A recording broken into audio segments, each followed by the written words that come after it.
Hi the fam! Good morning! So yan na, habang tulog si baby, gusto niyang bantayan daw. Well, tulog pa yung maliit ko. Is maghugas ako. Yan, tapos na wala yan eh. Yan, magluto ako while maghugas. Yan. Ay, maghugas ako while nagluluto pala, lol. Yan, natutulog pa yung maliit ko. Kaya, nagkalagwalaw ako kasi yung mga estudyante ko hindi marunong maghugas eh. Hindi naghugas pag umaga. Kaya ako naghugas. Kunti lang naman yung hugasin. Tapos walis-walis kunti. Ganon. Mahirap mag-video pag may maliit. Parang nawawalan ako ng gana na mag-video. Kaya ngayon parang gusto kong mag-video. Kaya yan, pabilisan na to eh. Kasi umabot to na ilang minutes yung video na to. Kaya yan, pino-forward ko lang. Yan, hugas. Yung pinakita ko kanina, tapos na pala ako naghugas noon. Wala. Nagprito lang ako ng dali ang ulam para may makain kami ng anak kong 2 years old. Habang siya nagtingin-tingin doon sa kapatid niya. Ewan kung hindi tignan. Pakirapakan na. Sinong takot siya na magluto? Parang ako lang ang layo sa niluto ko kasi yung mantika na na ko niyan eh. Natalsikan na ako ng mantika dati. Lahat ng ko kamay. Pero madali lang naman yung gamot. Yung oil lang.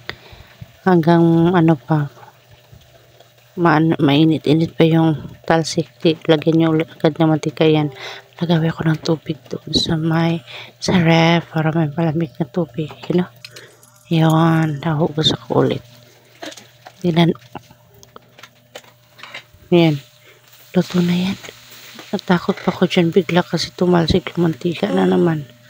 Kunti lang naman yung mantika. Pero nakakatakot pagtatalsik ito. Bakit kaya ganyan?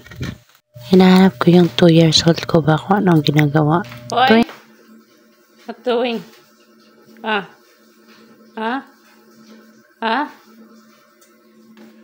you eat? Oy! Ito dito ako sa SSS, naghihintay na kasi na-reject yung SSS ko, pangalawa na. Yung sa maternity apply ko na-reject siya. So naghihintay ako ng 1 PM dito. Dumating kasi ako 12. So pabalik yung na is pa. Galing sa SS, kailangan namin magbiyahe ng 1 hour pero mabilis lang siya na magpatakbo, 30 minutes lang. So para ma-correct yung ko resibo sa maternity na resibo pala sa yung birth ng anak ko. So travel kami 30 minutes papunta tsaka pabalik sa SS 30 minutes.